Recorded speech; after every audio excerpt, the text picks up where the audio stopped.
ఇప్పుడే జీ5 app download చేయండి. చూడండి మీ ఫేవరెట్ టీవీ షోస్ ఎప్పుడైనా ఎక్కడైనా. రామా బాబు శౌర్య, నువ్వా? జాతకం తీసుకొచ్చావా? తీసుకొచ్చానండి. కూర్చో బాబు.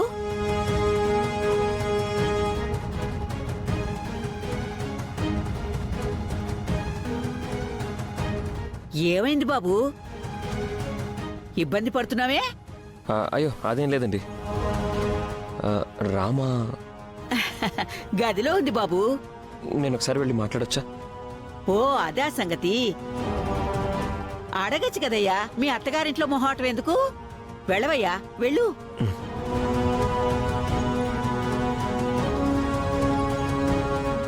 ఏంటో ఈ కాల పిల్లలు. అదే మా కాలంలో అయితే మొహం చూడ్డానికే మొహాట పడేవాళ్ళం. అంతా మాయా. రామా బయటకెళ్ళండి, బయటకెళ్ళండి, బయటకెళ్ళండి. శౌర్య సార్, సార్ మర్యాదగా బయటకెళ్ళండి. నువ్వే కదా రమ్మన్నావు ఫోన్ చేసి.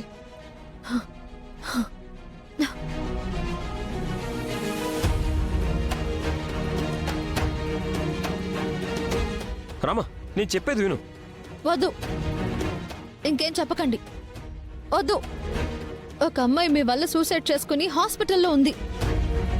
స్వయంగా మీ అమ్మాయి ఫోన్ చేసి పెళ్లి ఆపించు అని చెప్తున్నారు. కానీ మీరు మాత్రం అవేమీ తెలియనట్టు, ఏ పాపం ఎరగనట్టు జాతకాలు పట్టుకుని నన్ను పెళ్లి చేసుకోవడానికి వచ్చేశారు. ఏం చేస్తున్నారు సార్ మీరు? కొద్దిగా మనసు అనేది కూడా లేదా మీకు?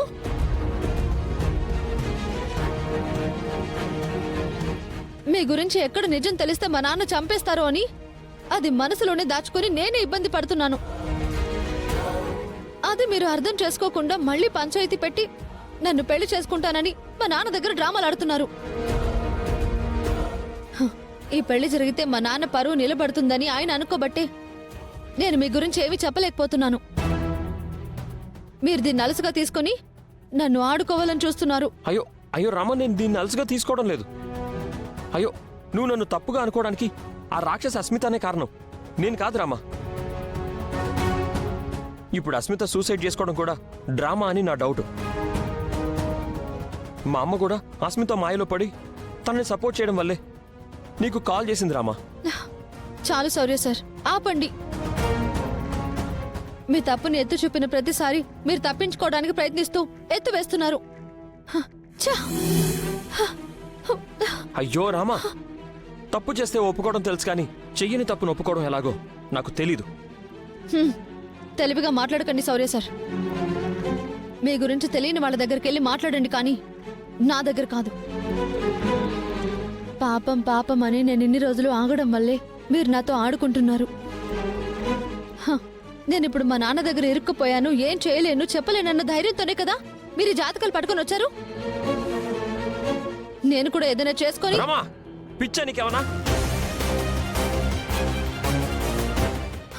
నాకు మీతో ఎలాగో మాట్లాడాలని లేదు, అసలు మీ మొహం చూడాలనే లేదు.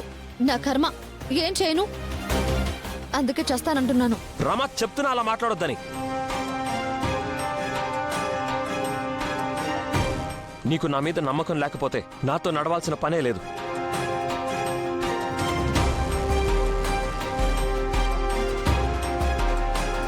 కానీ ఒక్క మాట రామా, నాకు ఒక్క అవకాశం ఇవ్వు, ఒకటే ఒక్క రోజు టైం ఇవ్వు. నేనే తప్పు చేయలేదని నిరూపించుకుంటాను.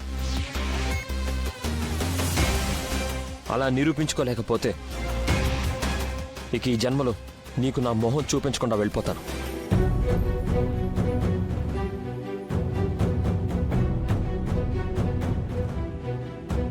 అయినా ముహూర్తాలు పెట్టుకుంటే పెళ్లి జరిగినట్టు కాదుగా. ఈ ముహూర్తాలైతే జరగనివ్వు.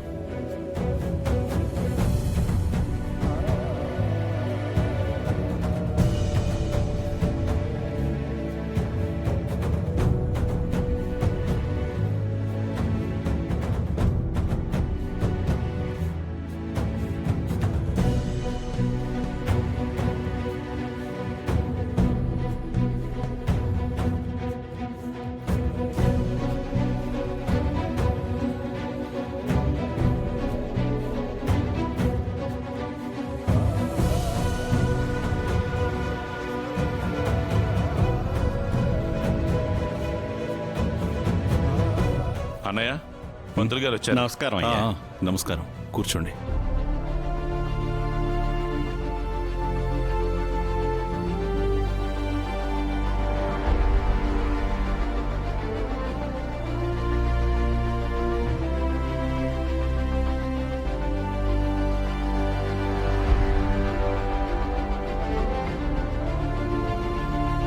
పెద్దమ్మ పంతులు గారు కూడా వచ్చినట్టున్నారు. రాణి, నన్ను కాదని ముహూర్తాలు ఎలా పెట్టిస్తారో నేను చూస్తాను.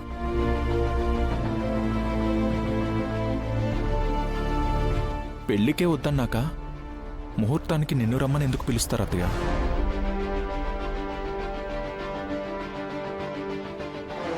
అయ్యా, అమ్మాయి అబ్బాయి జాతకాలు తెప్పిస్తే అలాగేనండి, అబ్బాయి జాతకం తెచ్చారు. ఇదిగోండి. అమ్మా, రామా జాతకం కూడా తీసుకురండి. అలా నిలబడ్డారేంటే, వెళ్ళి రామా జాతకం తీసుకురండి.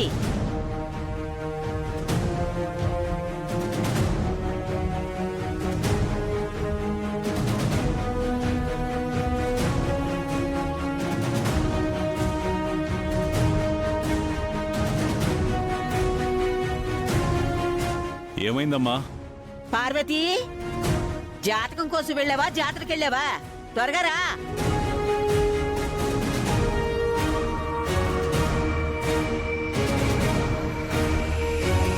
పద్మా, ఓసారి వెళ్ళి చూడవే.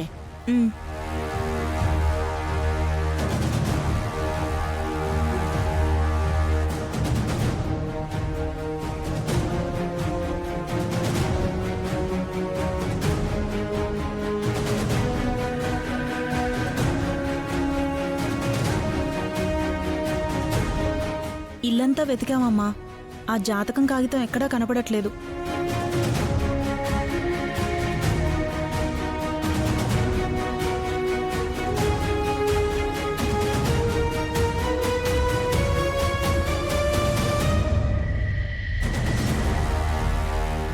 ఎక్కడ పెట్టిందో ఏమోనమ్మా.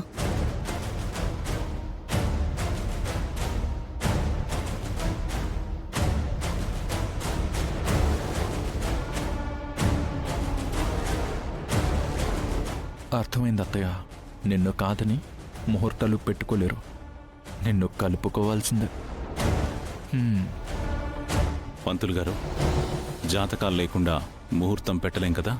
అయ్యా, లగ్నం చూసి పెళ్లికి ముహూర్తం పెడితే బాగుంటుందయ్యా. ఆ, అలాగే.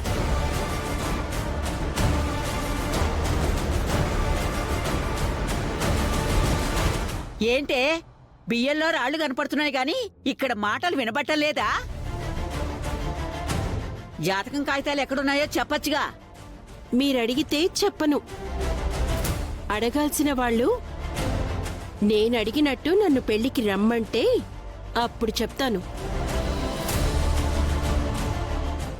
జీ5 యాప్ డౌన్లోడ్ చేసి అన్ని ఎపిసోడ్స్ పూర్తి ఉచితంగా చూడండి.